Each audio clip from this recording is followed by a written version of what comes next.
Boa noite. No programa de hoje nós vamos voltar diretamente para o passado, exatamente há 25 meses atrás, quando começou 2020, onde começaram as primeiras terça-feiras. Então, começando mais Loki News aqui, e na verdade hoje nem vai ter Loki News, porque a notícia de hoje é que tá acabando 2020. Vai começar 2020 Super ou 2020 XT. Dependendo de quem vai comprar os direitos. Tá brincando comigo, pegadinho? Mas essa é a boa, a gente finalmente vai sair do ano. O que é melhor do que ganhar a Copa do Mundo no FIFA, do que jogar Cyberpunk 2077 sem bugs, ou do que ganhar uma RTX 3080 de presente. Não é tão bom assim acabar o ano. E para comemorar, a gente vai relembrar as melhores notícias do ano, ou pelo menos as menos piores, já que pelo menos quando tinha peças para computador para comprar, a gente não tinha dinheiro, né? Então, vamos começar o flashback. Rebobina a fita aí, Edmond. O ano começou com a feira CES 2020, que foi talvez um dos últimos rolês presenciais. Na ocasião, a gente teve uma penca de coisas inusitadas e também algumas que já eram esperadas. No evento a gente viu finalmente as TVs 8K virando realidade, com várias marcas anunciando, incluindo Sony, Samsung e LG. Algumas dessas TVs até chegaram aqui no Brasil e custam até 25 mil reais. Ótimo investimento para curtir conteúdos em 8K daqui uns 5 anos mais ou menos, né? Até porque até as Olimpíadas que iam ser transmitidas em 8K foram canceladas, ou pelo menos adiadas. Na CES a gente também viu a Lenovo, a Dell e até a Intel falando novamente em computadores com telas dobráveis, como se alguém tivesse pedido isso.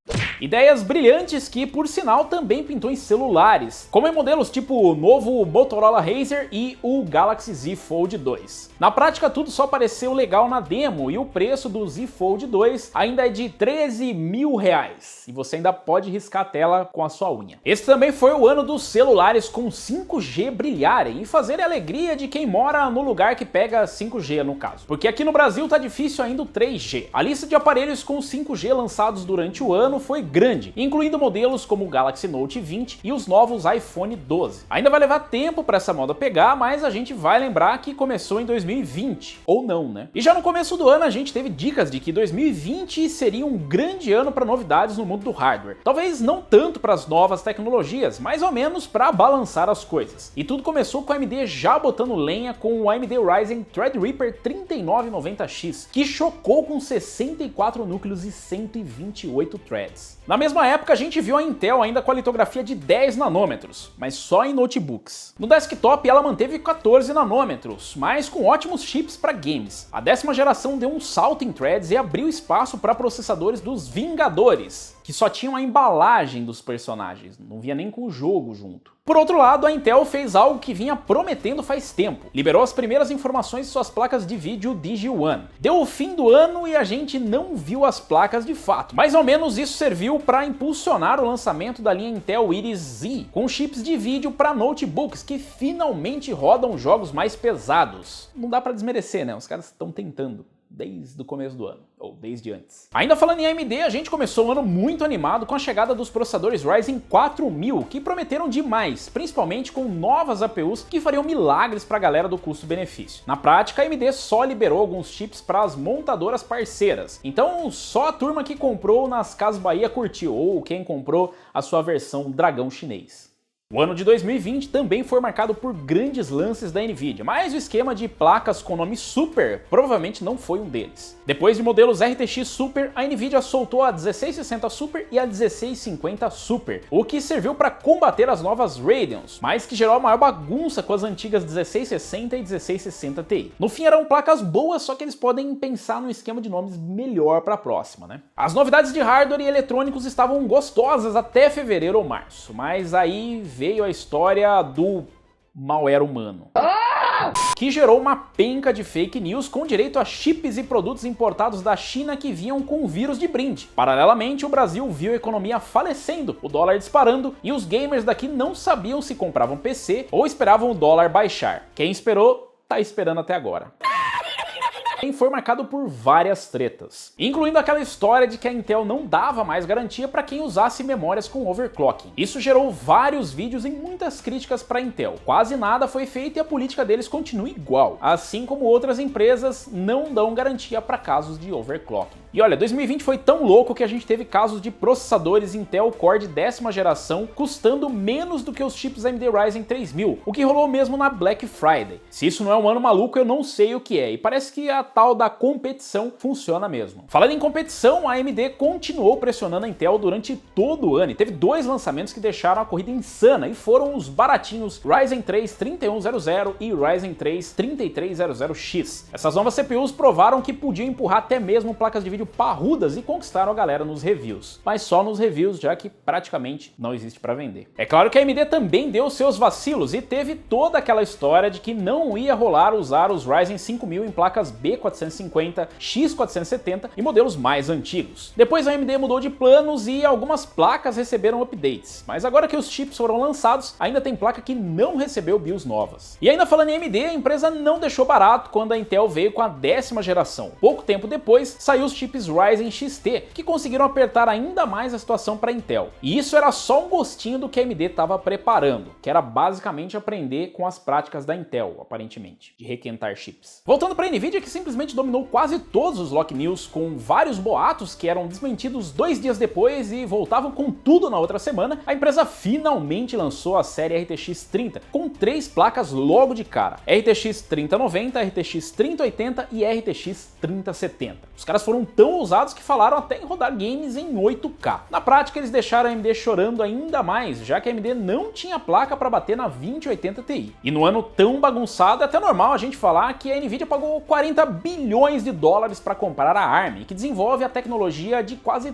todos os chips usados em celulares e tablets no mundo todo. Com isso, a Nvidia deve se tornar a maior empresa do segmento de processadores, passando a Intel e dominando uma área crucial que está numa crescente impressionante. Com isso, a Nvidia entra também como candidata à nova Skynet. Avançando no tempo, a AMD resolveu virar o jogo e mostrou sua nova linha de CPUs Ryzen 5000, que simplesmente detonou a Intel. A AMD lançou suas CPUs com arquitetura Zen 3, que trazem IPC melhorado, mais clocks, mais memória cache e que roubaram o posto de melhores CPUs para jogos. Simplesmente, a Intel só teve que baixar a bola e nós vimos uma revolução que não se via desde 2006 no mercado de CPUs. Logo em seguida, a AMD fez a Nvidia baixar a bola também e mostrou que tinha cartas na manga com as novas Radeon RX 6000, que conseguiam superar até a RTX 3080 e competir com a RTX 3090, com preços melhores e com hardware para rodar Ray Tracing. Algumas promessas ainda estão para se cumprir, mas as novas placas Radeon fizeram bonito nos benchmarks, que enquanto o 2020 chega no fim é o único lugar onde você pode encontrar uma Radeon RX 6000. Falando em hardware, a gente não pode deixar a Apple de lado. Parece piada, mas é só mais um dia em 2020. A Apple atualizou os MacBooks Air e Pro e também o Mac Mini com seus próprios processadores Apple M1. Com isso, a Apple depende menos da Intel e em vários testes ela otimizou tantos chips que tá com os resultados que batem Intel e AMD. Tem rumores que a Microsoft e a AMD também vão apostar em ARM. Já no finalzinho do ano, a gente viu Sony e Microsoft lançando seus novos consoles PlayStation 5 e Xbox Series X e Series S, que chegaram com tamanhos avantajados e cheio de promessas. Dentro deles, também trazem chips AMD otimizados, muita memória RAM e SSD de alta velocidade. Mais ou menos muito SSD. Tudo isso com a promessa de rodar o verdadeiro 4K e entregar folga de desempenho com mais de 60 FPS.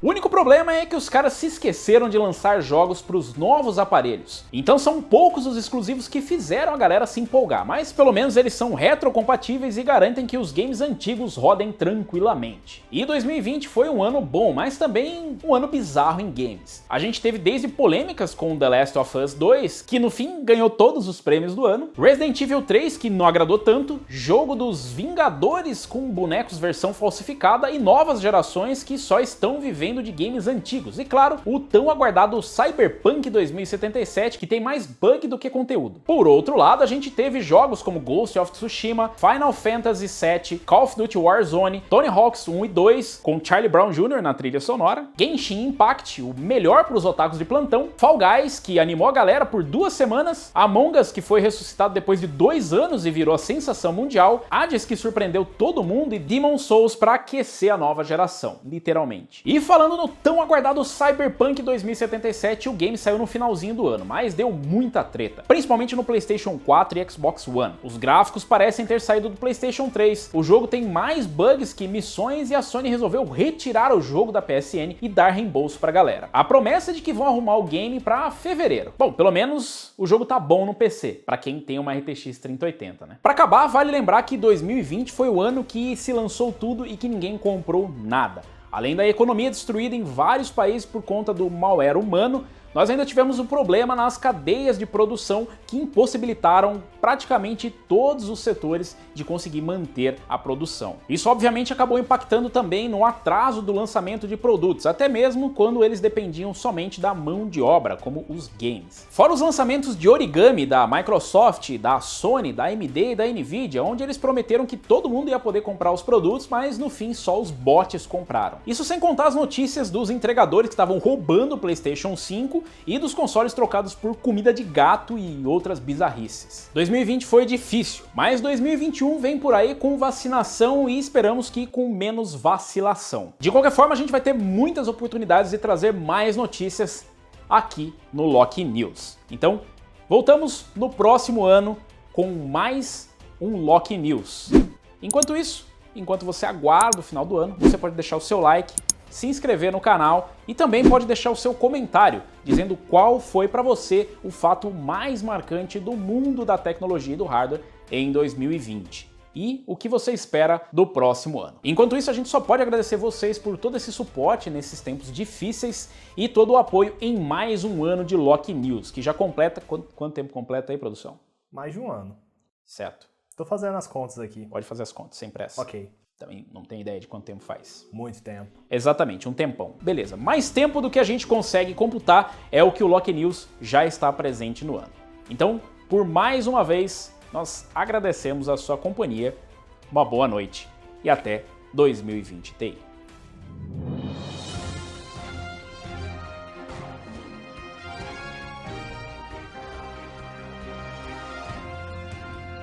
Já era pra terminar, não é só pra gente ficar fingindo que tava falando alguma coisa aqui. Não sei muito bem como funciona esse esquema de documentário.